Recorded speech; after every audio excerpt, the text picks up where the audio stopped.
facts. So let's recap these facts.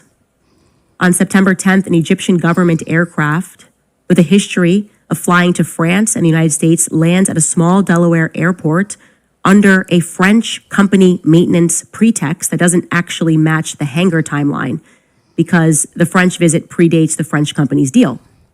All right, guys, so welcome back to the channel. We're going to get right into it, guys. I know I've been missing for a little bit. Thank you to everybody always who's here to watch. I'm going to get straight into it. Apparently, Candace found some sort of connection with the Egyptian planes and the ones that were following Erika, Kirk, and Charlie Kirk around, which, by the way, that's crazy, right? So we're going to look at this clip. Thank you to Evan for clipping it. I'm going to read the caption.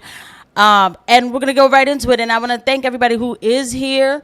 I know I said that before, but I'm going to say it again. Thank you for coming. Thank you for watching. If you do like what you see, please don't forget that the like and subscribe button and the notification bell. Thank you to every eye that lands on these videos. And I'm going to really try hard to go live tomorrow on Thursday the 20th.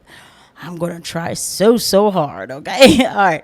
Let me just read the caption because I'm late coming into this.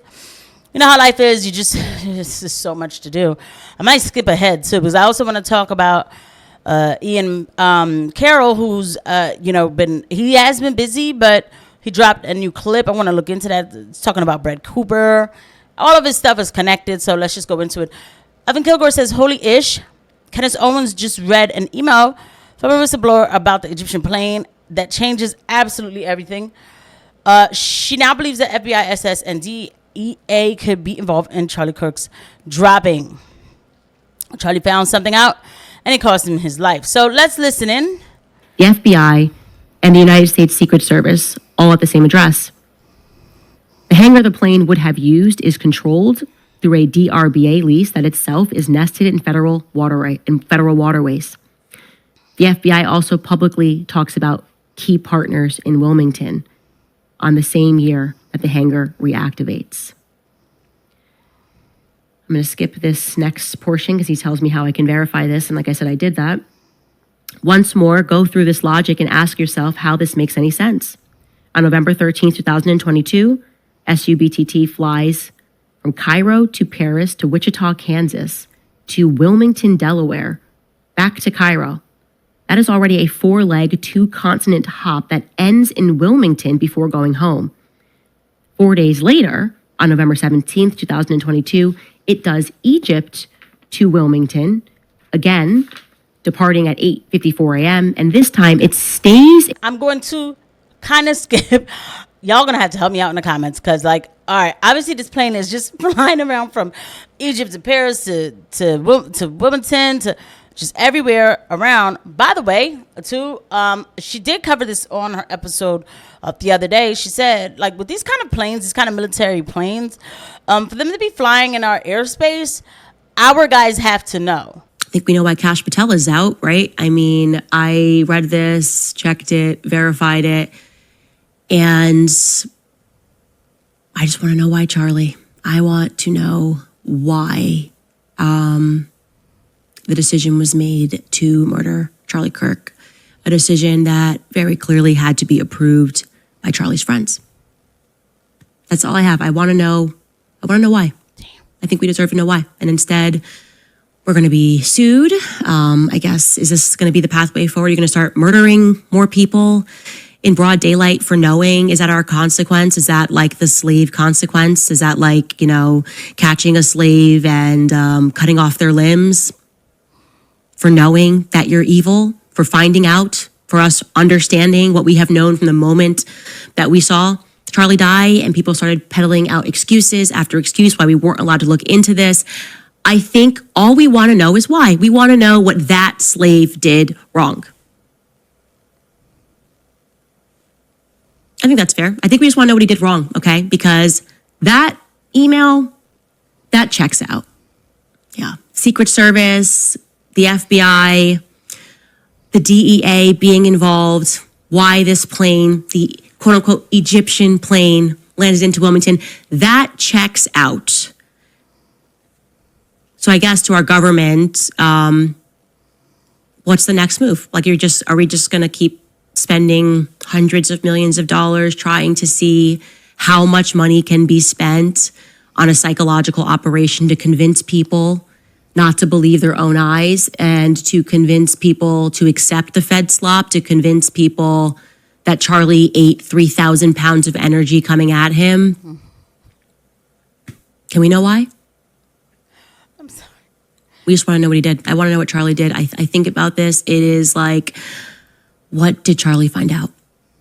Charlie found something out. That's it, guys. Charlie found something out and it cost him his life.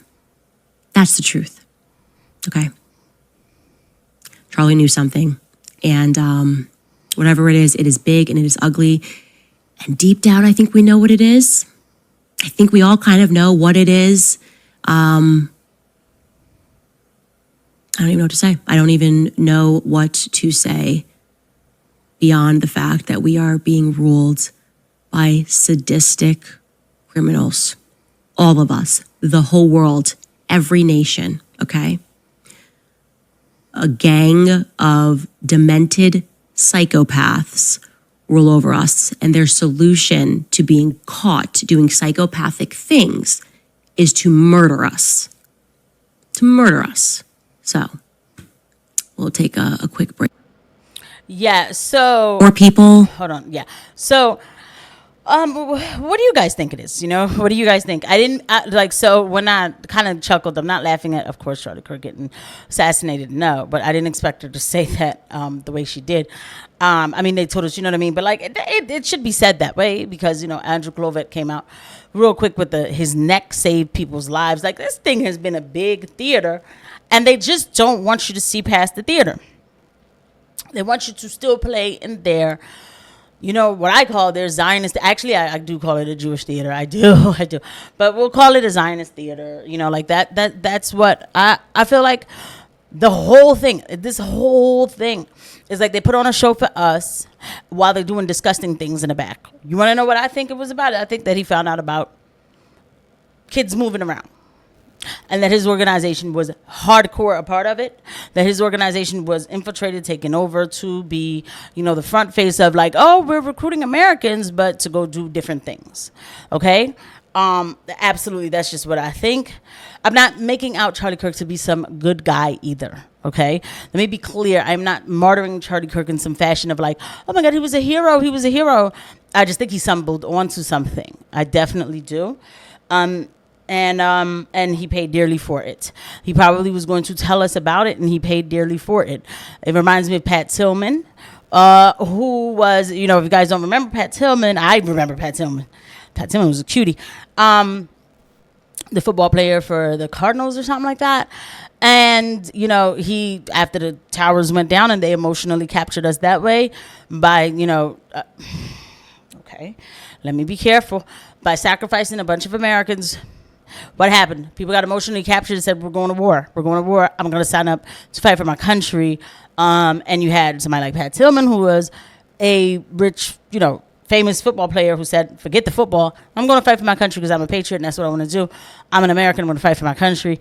Went over there. Must have figured out something because they put 3 in his head and called it friendly fire. It gives me those kind of vibes. But, you know, and it's not fair because we'll never know. And then, but the reason why I know that this is more than what meets the eye is simply because people keep trying to tell her to stop talking. I want to see because Diligent, he captured this. Candace Owens confirms the Egyptian plane that was in Provo the day of Charlie Kirk's dropping and had been following Charlie and Erika Kirk for over a year links back to the Secret Service. Another agency. So yeah, I mean that's just really what it is. I mean, but like why was this follow? So here's the thing. I think that like, and I don't think it was like one of those things that like they had been planning something for a long time. I just think that this whole organization is part of something bigger than a lot of people realize. I just wish we could get this kind of information, you know, like, somebody actually says, pray for Candace Owens, and they actually mean it. Whistleblower gives bombshell information on Egyptian military plane. What does the federal government know that they are not telling us? and there it is. So okay, for some reason, I'm not seeing the usual people. This is odd to me. Where are they at? By the way, Cash Patel's girlfriend dropped a copyright claim on Candace Owens for playing her song on a segment last week. Should be all right. They could fight that. That's not a big deal. It's fair use, I have to laugh because, I remember when something like that happened to me. Anyway, let's just move on. But yeah, it's just I'm shocked because usually a lot of people are already, coming after Candace and everything else. This stuff is old. This is interesting. Where's everybody at? Boy, we have arrived, Brett. Yes, tell us more. Tell us more about why he should move to Israel. But she was so nice about it. It was hilarious. And then we got to watch all of the neocons and her friends turn on her just like they always do. Because if you say one bad thing about Israel, you're evil and you must be condemned. And so one by one, all of these commentators online get to learn that it's a cult and there's no middle ground. And if you aren't with it, you're out. And you'll get the exact same treatment as Tucker, the exact same treatment as Candace, the exact same treatment that Matt Walsh is in for is the moment that he steps outside of the Daily Wire. But they can't get rid of him yet because without him, they are nothing. So Matt is in a hell of a pickle right now. And yet here we are, in possibly the worst week of any Trump administration. And in case you need a recap, I'm going to pull up this tweet from Wall Street Maverick. It has not been a good week for policy ideas floated by the White House. 50-year mortgages, $2,000 tariff stimmy checks, Americans can't do jobs, more H-1Bs, 600,000 Chinese students keeping liberal universities alive, guys. And don't worry, the damage control is already happening, so let's talk about it. Before we do, though, make sure that you like this video, subscribe to the channel if you have not already, because I know the majority of you have not subscribed, so click that button, and make sure to ring that notification bell so you stay up to date on all of our episodes. All right, here we go. So, yes, yesterday, we talked about the mortgages, we talked about the endless debt, and we talked about the stimulus checks that were in that tweet. But that was not all, hence why we are back today with another rant. Because in that same, now unfortunately infamous interview with Laura Ingraham, Trump decided to come out and tell us all that American workers, the same American workers struggling to find and keep jobs right now, struggling to stay afloat in this economy, that actually those American workers, they just aren't good enough. I mean, she talks pretty fast usually. Oh my God, she's on normal speed. Dog, I thought I had her on 1.5. You were commenting about how it sounds like she's on 1.5, and I'm like, she is on 1.5. Here, I'll slow it down. No, dog, she's on normal. She is talking pretty fast, but listen, she has a lot to say, and I just want to hear what he has to say about this Trump interview just real quick. But right now, she's right. So, you just feel like there's so many weird things happening, right? I mean, we are living in a time where, you saw somebody get annihilated in a very gruesome manner in your face, and they're telling you that it's normal not to call 911. It's normal not to take your shirt off or something and cover up the site. It's normal to, to throw the body in the SUV, still not calling 911. All of this stuff is normal. It's normal to fundraise off of it. Yes, people did. But it's not normal to ask questions about all of the weird stuff. And I'm going fast, right? And my next episode, which will come out tomorrow, because I'm trying to get back on track with making all my episodes and everything else. But, the thing is that, my next episode, you're going to see, people, the security guy came out and started talking about the Charlie Kirk thing. Rob McCoy's out here on a pulpit telling people to hate Muslims. What is going on in this country? Just feels like it's, when you're watching it online, it feels like it's haywire. It feels like it's insane. We're being lied to, Epstein, everything, and it's all connected. And it's, for me, it goes back to the same thing, moving kids. I feel like it's always about that. At the end of the day, the closest being to God is a child, because they have that innocence, right? They are pure like the Lord. And so the people who plan these kind of things against kids, they hate kids. First of all, they hate the creator. They hate kids. They hate the creation of the creator. But in a time like this, I feel like I want to end with this. No matter all of the craziness that's going on, God is real. God is in control. What we need to do first is, I'm not one of those to say, make sure everything is perfect in your life before you start, paying attention to other stuff. And I don't say that, because come on now.